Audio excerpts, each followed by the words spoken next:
po, Sir Aljo, Anong at sa basa ating mga Opo. kababayan. Anong basa nyo dito, sir? Ano kaya magandang remedyo ng Pilipinas o dito para formal na mapauwi na si Zaldico kung walang extradition treaty ang Pilipinas at Portugal, doon daw nagtatago eh.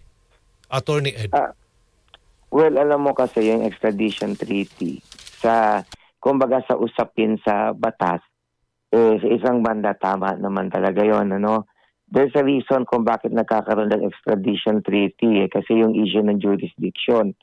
So kung ikaw ay magtatago sa ibang bansa, so definitely hindi ka naman pwedeng kuhain ng labag sa iyong kalooban, hindi ba? So they have to go through the process. Pangalawa, may proseso extradition treaty, ano? So kung ang dalawang bansa ay membro, isusundin yung proseso ng paghuli at pagdakip, ano? Kadalasan dinadala pa yan sa korte at meron din pagdinig. So in other words, may process. So on the one hand, tama naman kung walang extradition treaty, ano ang gagawin. But on the other hand, ang nakalimutan natin yung nature ng international law. Alam mo kasi pag gusto mo, pwede mo naman pilitin eh. Magbigay tayo ng example, bakit yung sino pa itong congressman nagtago sa Timor-Leste? Ano pangalan itong congressman na ito? Tebes. Si Tevez. Tevez. Tingnan mo si Congressman Tevez, ha? Oh. Ang weird nang nangyari sa kanya si Timor-Leste. Alam mo ba, nanalo pa siya sa Court of Appeals. Parang a week before, nanalo pa siya sa Court of Appeals na recognize yung karapatan niya na manatili doon at hindi siya hulihin, ano? O ang ginawa ng Pilipinas, so kinalimutan nila yung mga ganong usapin, nagkaroon sila ng parang gentleman's agreement. Siyempre may mga concessions doon. So before he even knew it or knew about it, so inaresto na siya, di ba? Within one day, nakakuha siya, nadala siya dito, di ba? So yun yung sinasabi ko.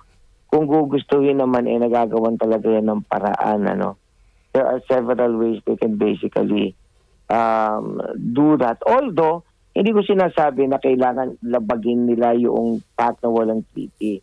Ang sinasabi ko na kung gigil ka, given how fluid and ambivalent international law is, pwede mo naman hanapan ng paraan, yun lang yung point ko.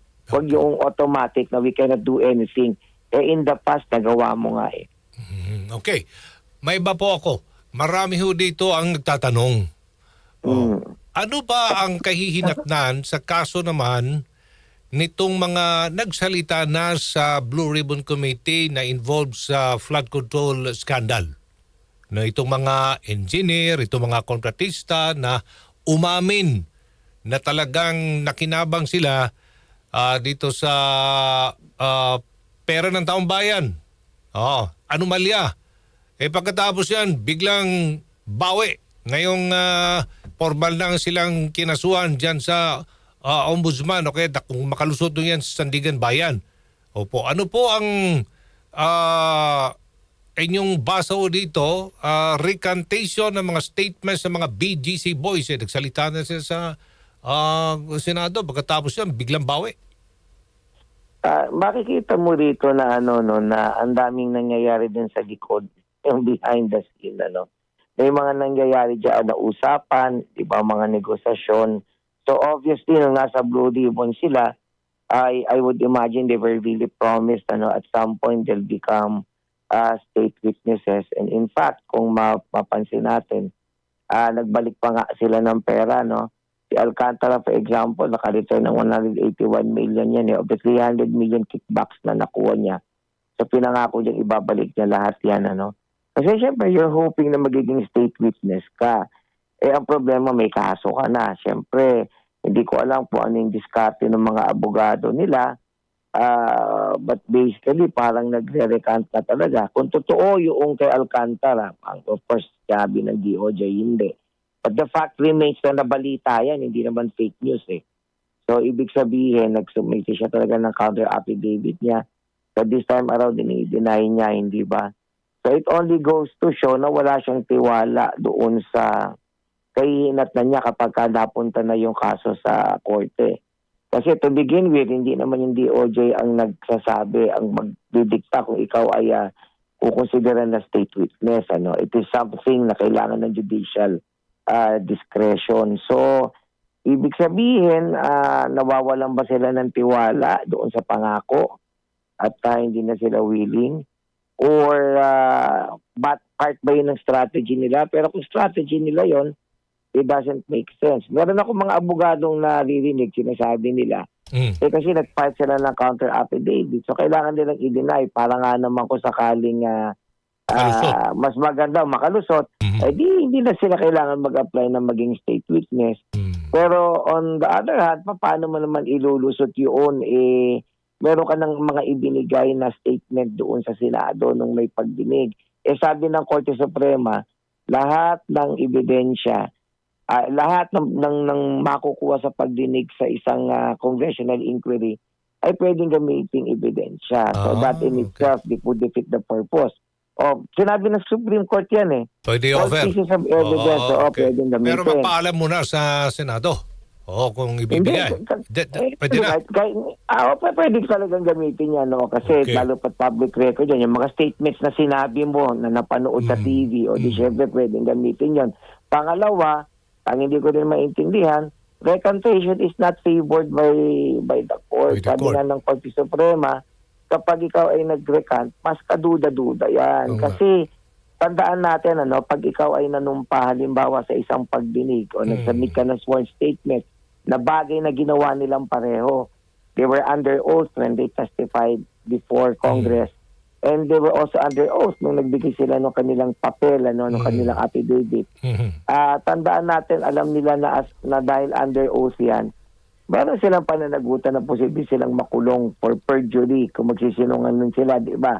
Kaya sabi ng Korte Suprema, kung bigla kang magbabago ng salita at ng statement mo, alam mong may pananagutan ka, baka pinilit ka lang or tinakot ka o may kumausap sa'yo. Kaya yung recantation is not actually really favored. So hindi ko alam kung ano yung dahilan ba't kailangan mag-recant. But the fact na nabalita na nag-recant and the fact na sinabi ng DOJ na teka, wala naman kaming natanggap. Diba? Parang hindi naman namin alam yan. So it goes to show that there's more to this, so to speak. So malalim yung nangyayari sa likod. Hindi natin alam kung ano pa. Pero may balita, itinatanggi naman ng abogado ni Alcantara ang kanyang recantation, di umano. Anyway, pag pumasok ho, magpiplead ng not guilty, halimbawa si Diskaya sa kasong graft and malversation raps. Despite of the fact na talagang kung pakikinggan mo itong pagdinig dyan sa Blue Ribbon, talagang masasabi mo may kasalanan talaga yung mga ito eh. Bigla namang magpiplead ng not guilty. Opo. Ano po ang proseso sa batas tungkol ho dito? Ito ba ay normal lang proseso? Siyempre normal yan. Siyempre kung mag-plead guilty siya, meron na siyang parusa doon. Natetemper lamang yung degree ng parusa dahil ikaw ay umamin. But why would she do that? So definitely, ang gagawin niya dyan, magpiplead siya ng not guilty. So she would be given an opportunity to rebut all the allegations held against her. Siyempre, bahagi ng due process naman yan. So expectedly gagawin niya yan. Pangalawa, siyempre gusto mo rin matuloy. Paano kung magkaipit-ipitan, magkasanga-sanga, mas marami kang magaling paraan para makapang-maneuver ka. Di ba naalala ko yung kaso halimbawa nitong sa Maguindanao massacre, hindi ba, sa mga ampatuan. Alam mo, nung nasan pa yung kaso na yan, tuloy lang sila ng tuloy. All of a sudden, biglang may naging state witness. Biglang all of a sudden, merong napalaya. Yung mga ganon, hindi ba, may nag-grant na makapag-apply ng bail. Lalo pa yung bail na yan, hindi ba? Siyempre, you also want to explore that. Which you can do, if you file a petition to be allowed to post bail, magkakaroon ng pagdinig. And who knows? Malay mo, baka mapagbigyan siya o di habang may hearing, pwede pa siyang makalabas. So, ang daming pwedeng mangyari kung hindi siya mag-plead ng not guilty kasi she will be given an opportunity. Okay, so naayon talaga yan sa sa rules of court na merong talagang remedyong ganon. Okay, maraming pwedeng explore. Yes. Thank you so much, Attorney Ed Chico, political analyst. Good morning. Salamat po, Sir Arjo. Thank you. Okay.